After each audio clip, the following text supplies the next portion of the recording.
belajar mengenai strategi menjaga semangat belajar agar tidak mudah bosan saat belajar. Oke. Slide selanjutnya, sekarang saya tanya kepada teman-teman, pernah nggak sih kalian merasa bosan saat belajar? Ngantuk pas buka buku, lebih milih main HP. Coba siapa yang Ainul. Pernah gak ready? Oke, jadi jujur ya, berarti semua pernah nih. Berarti materi kali ini akan sangat bermanfaat untuk kita semuanya karena kalian semua pernah merasakan bosan saat belajar. Oke. Sekarang kita membahas kenapa sih belajar terasa membosankan. Kalau menurut kamu kenapa? Coba. Soalnya itu aja. Oke, karena kalau saya nggak tahu pelajarannya atau materinya. kalau kamu Gak ada support system. support system. Oke, di sini paling temannya. Kalau kamu kerudung hitam, garis-garis. Adi, kenapa Di?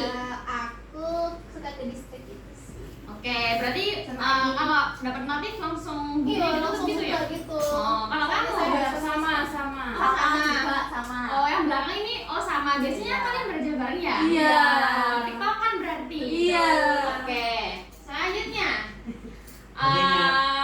Karena kalian memiliki permasalahan yang sama, maka pembelajaran hari ini itu bertujuan untuk memahami gimana sih cara membangkitkan motivasi agar kita semangat untuk belajar. Terus mengetahui penyebab bosan belajar kalian itu karena apa? Apakah motivasi belajar kalian sudah hilang atau seperti Adi ini tadi katanya tidak punya support system ya Adi?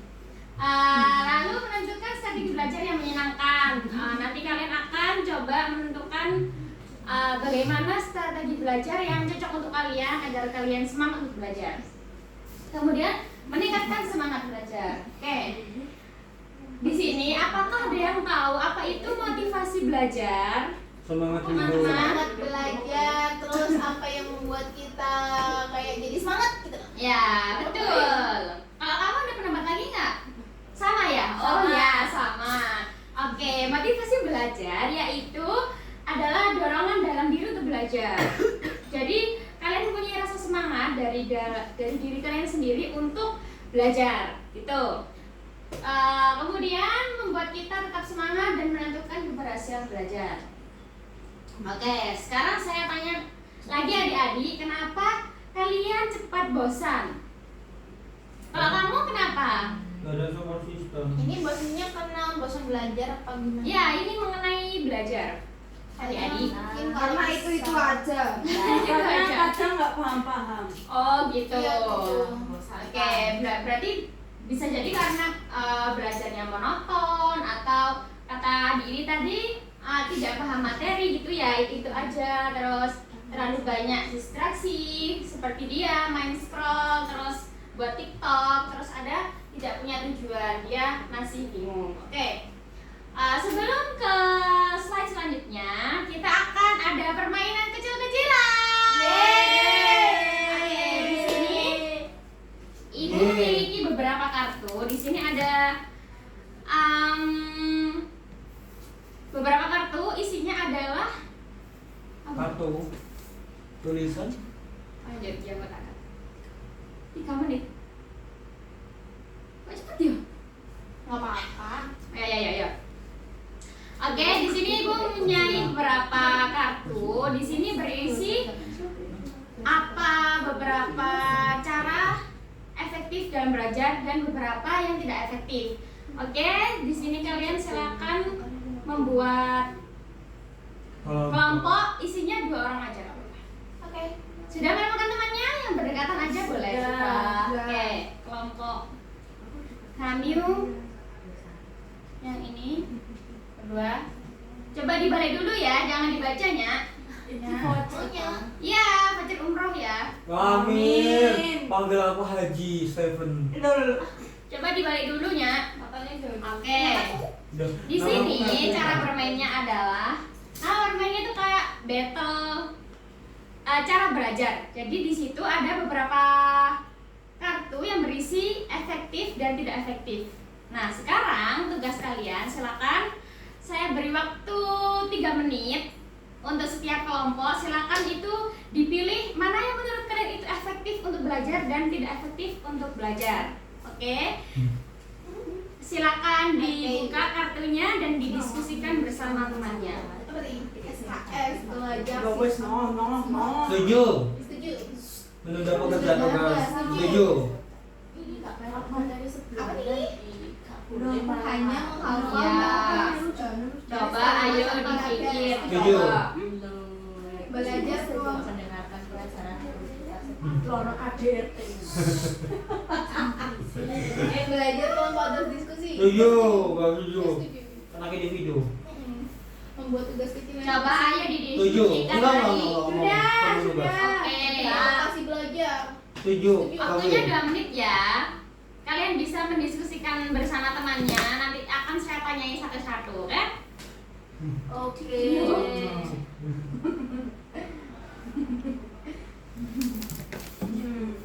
Coba itu dibaca sama temannya. Apa aja?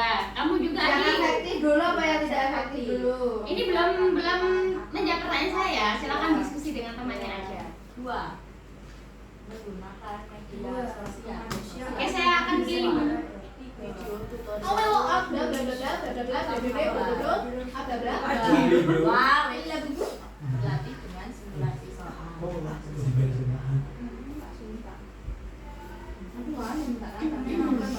Belum gila ada cemilnya kok benar.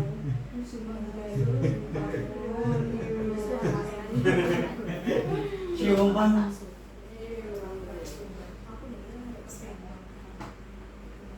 Oke, silakan dipersiapkan alasannya kenapa kalian memilih itu sebagai strategi yang baik, yang efektif dan tidak efektif. Didiskusikan bersama temannya Anya.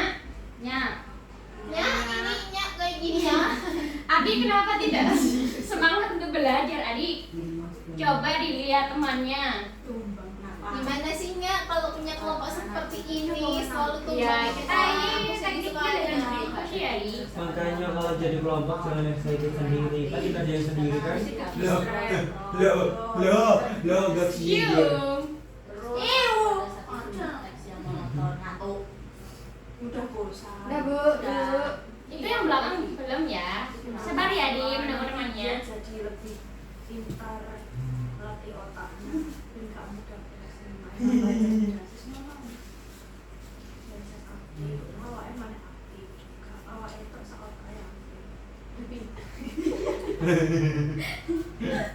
Berpindah lokasi belajar. Itu positif. Karena lokasi belajar itu.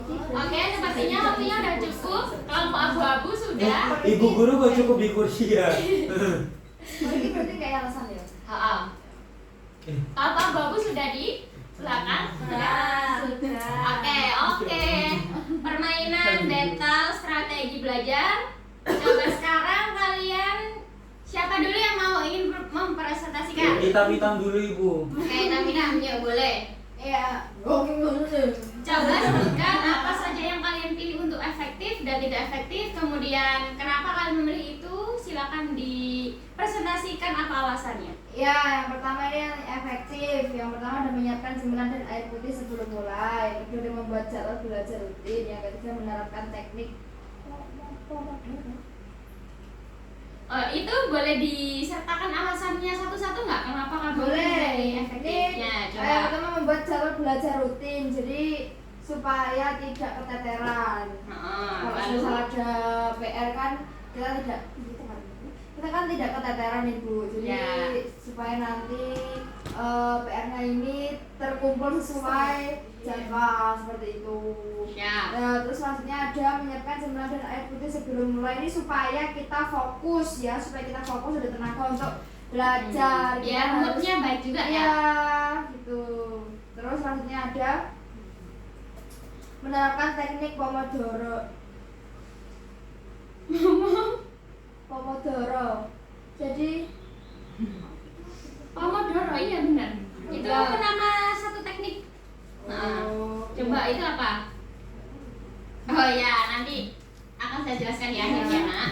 Ya, lalu yang tidak efektif Ini ada ibu.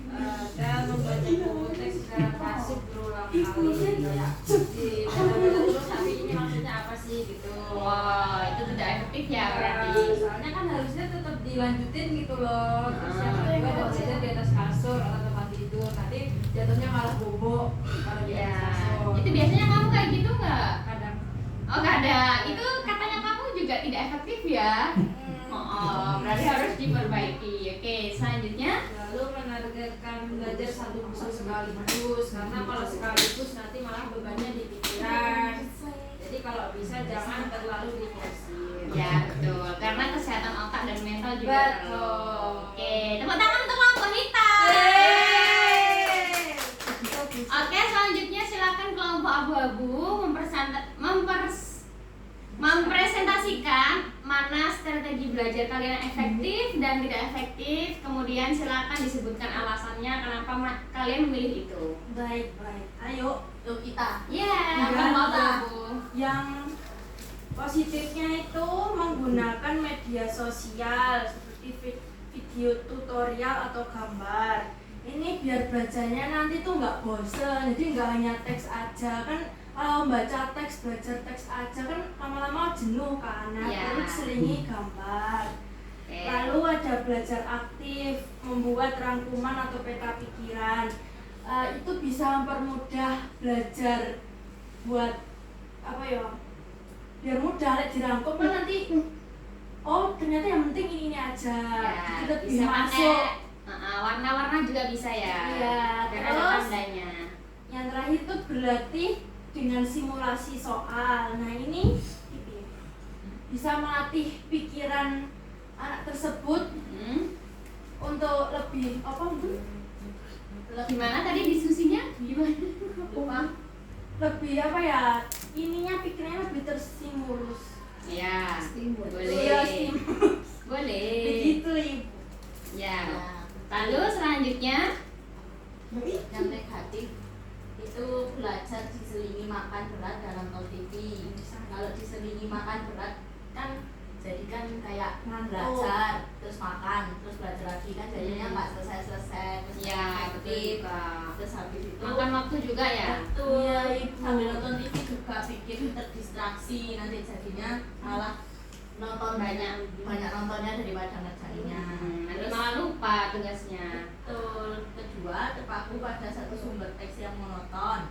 Nah, kalau yang ini bikin belajarnya itu bosen karena kan cuma satu teks monoton, cuma teks semua gitu belajar kan jadinya kayak aduh apa sih ini? Ya, seharusnya ada apanya? Ada gambar, Ada warnanya. gambar. Oke. Terus yang terakhir bermain HP atau media sosial saat belajar. Nah, ini juga kayak kita yang di belakang ini tadi ya gampang terdistraksi. Jadi nanti kalau kita sambil main HP nanti scroll jadi keterusan malah nggak belajar. Ya, kelupaan tugasnya. Betul. Scroll Iya, mulu ya. betul begitu. Oke, tepuk tangan untuk kelompok abu. Oke, untuk selanjutnya adalah kelompok yang terakhir. Adi, kenapa Adi? Coba berdiri dulu di. Ya, Ibu. Iya Bu. Oke, baik di sini. Di sini Ibu kita sudah Saya ulang-ulang Kak. Oke, silakan kelompok yang ketiga, tepuk tangan. Kelompok apa nih? Kelompok anggrek. kelompok pelanggar Ibu. Oke.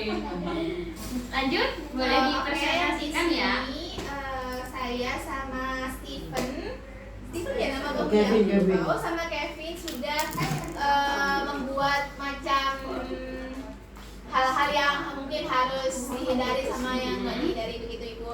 Yang pertama itu ada menunda-nunda tugas, menunda-nunda pengerjaan tugas. Di sini kita taruh di bagian Paling atas. bukan paling atas Ibu.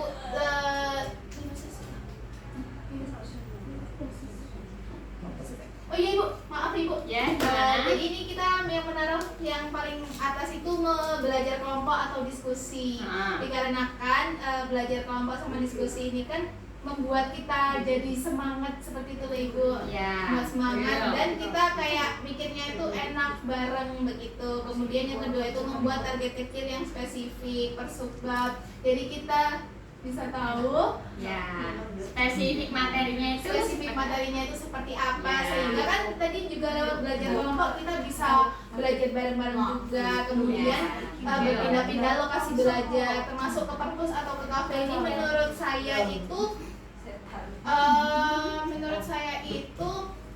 sangat mempengaruhi kondisinya juga karena berada di suatu kafe mungkin yang ramai sekali gitu kan jadi susah fokus ya Ibu ya. no. Terus kita cari yang kafe yang mungkin bisa agak sunyi dan nyaman untuk belajar. Kemudian Boleh.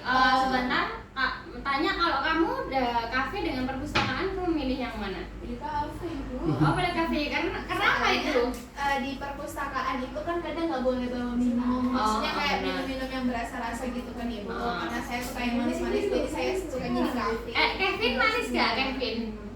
Nah, Kevin pilih perpus apa kafe kalau mau nugas? pilih Ibu. Boleh diberikan alasannya nggak, Kevin? Kenapa? Karena kalau di billing itu tempatnya bagus, bisa duduk di meja. Oke, Kevin nanti konseling sama ibu ya. Oke, boleh dilanjut. Oke, kemudian untuk menunda-nunda pengerjaan tugas ini saya taruh di nomor 4 ya Ibu ya. Taruh di nomor 4 dikarenakan karena apa ya? Itu baik apa buruk? Itu sebenarnya buruk Ibu. Buruk menunda-nunda pekerjaan tugas itu tadi buruk karena selagi kita punya waktu harusnya kita bisa mengerjakannya lebih cepat. Jadi menunda-nunda pekerjaan tugas itu sebaiknya kita terburu-buru di awal tapi santai di akhir daripada santai-santai di awal tapi daripada buru-buru di akhir. Ya, Seperti dipaksakan itu. di awal ya. Begitu. Kemudian yang SKS belajar sistem kebut semalam ini terburuk nomor 2 Ibu. Terburuk nomor 2 dikarenakan kalau SKS itu kan hanya dari semalam doang. Kita nggak tahu itu mulai dari jam berapa kita belajarnya. Bisa dari jam 8 atau dari jam 12 malam kan bisa ya. Itu bikin pelajaran apa yang kita cerna, apa yang kita pelajari tadi itu nggak efektif dan kadang biasanya nggak masuk ke otak dan nggak maksimal seperti itu. Terus yang terakhir itu hanya menghafal baris kalimat tanpa latihan. Ini kalau untuk konteksnya presentasi mungkin kalau misalnya pandangan buat teman-teman jadi kayak bikin terbata-bata gitu Ibu. Ya. Jadi harus apalagi dilatih. kalau belum siapnya. Iya begitu. Oke, tepuk tangan untuk kelompok Anggrek. Oke, terima kasih teman-teman karena sudah bermain dengan baik. Kalian bisa menentukan strategi apa yang efektif dan tidak efektif dalam belajar. Oke, next selanjutnya adalah yang kita bahas apa sih dampaknya jika tidak ada motivasi belajar di diri kalian. Yang pertama itu kalian akan malas belajar tentunya dan sering menunda tugas. Kemudian ya mungkin juga akan turun dan mudah menyerah karena tidak adanya motivasi belajar di dalam diri kalian, maka akan berdampak kalian akan malas belajar karena kalian tidak punya tujuan, betul? Betul. Dan nilai kalian akan turun karena yang tadi kan malas belajar, akhirnya tidak tahu materi, tidak mempersiapkan apapun untuk ujian, akhirnya nilai yang kalian dapat pun outputnya akan jelek. Itu adalah hal-hal buruk atau dampaknya ketika kita tidak memiliki motivasi untuk belajar. Oke, sekarang kita membahas tentang bagaimana sih caranya biar tetap semangat dalam belajar. Oke, di sini ada beberapa strategi menjaga semangat. Yang pertama adalah variasi cara belajar. Kemudian ada menentukan target dari yang terkecil. Misalnya kita bisa membandingkan mana tugas-tugas yang harus atau pelajaran apa yang paling mepet akan dibahas atau akan dikumpulkan atau deadline-nya paling cepat, itu yang harus kita lakukan terlebih dahulu. Jadi kita membuat skala prioritas untuk belajar. Kemudian ada mengatur waktu belajar dengan baik. Jadi kita harus bisa mengatur manajemen waktu. Kapan kita harus belajar, kapan kita bermain gitu. Jadi kalau katanya dosennya ibu dulu itu mengatur waktunya itu benar-benar terstruktur. Jadi tertulis. Jadi misalnya ada 10 menit untuk bermain, ada 20 menit untuk belajar. Jadi 20 menit itu harus difokuskan untuk belajar. Kita kayak berkomitmen kepada diri sendiri, gak boleh bermain kalau tugas saya belum selesai gitu. Kemudian adalah kurangi distraksi. Mungkin ketika kalian belajar HP-nya bisa di DND ya, agar notif-notif yang datang itu kalian tidak akan ke distract atau akan mencetnya. Oke. Selanjutnya adalah tips supaya tidak bosan. Yang pertama adalah ada ganti suasana belajar seperti yang mungkin kan biasanya di kamar, kalian bisa mencoba di kafe atau di perpustakaan sekolah. Kemudian belajar sambil diskusi, istirahat sejenak, dan kasih reward ke diri sendiri. Apakah kalian sudah melakukan self reward ketika kalian belajar, teman-teman? Sudah, sering. Biasanya apa itu bentuk self reward? Makanan. Oh, makanan. Ada yang Poin. lain? Jalan-jalan. Jalan-jalan, Kopi. main. Kalau Adi apa, Di? Poin. Saya makan. Oh, makan juga. Kalau Adi apa, Di? Oh, ngopi. Mantap itu, mantap. Oke. Kemudian refleksi diri. Oke, sekarang coba minta tolong satu orang saja yang bisa menyampaikan apa penyebab kamu bosan belajar dan bagaimana strategi yang kamu lakukan. Asir Ibu. Oke, good. Asir bisa menjawab pertanyaan yang sudah Ibu berikan. Tepuk tangan untuk Asir, teman-teman. Apa penyebab Kamu bosan belajar. kepencet TikTok? Kepencet TikTok. Lalu strategi apa yang bisa kamu lakukan untuk TikToknya dihapus. HP-nya disita. Dibuang. apa yang dibuang? Minta tolong teman buat ngingetin tugas itu. Oke. Loh, berarti temennya kayak- siapa itu Oh, ya? nggak punya teman bisa pakai alarm ya? Ya benar. Oke, terima kasih Asir. Tepuk tangan untuk Asir. Oke, ini adalah closing statement dari Ibu. Semangat belajar hari ini karena menentukan kesuksesanmu di masa depan. Terima kasih sudah mau belajar dengan Ibu. Kalian sungguh luar biasa. Semoga strategi yang kalian dapatkan dan ilmu yang kalian peroleh saat ini bisa bermanfaat. Wassalamualaikum warahmatullahi wabarakatuh. Waalaikumsalam.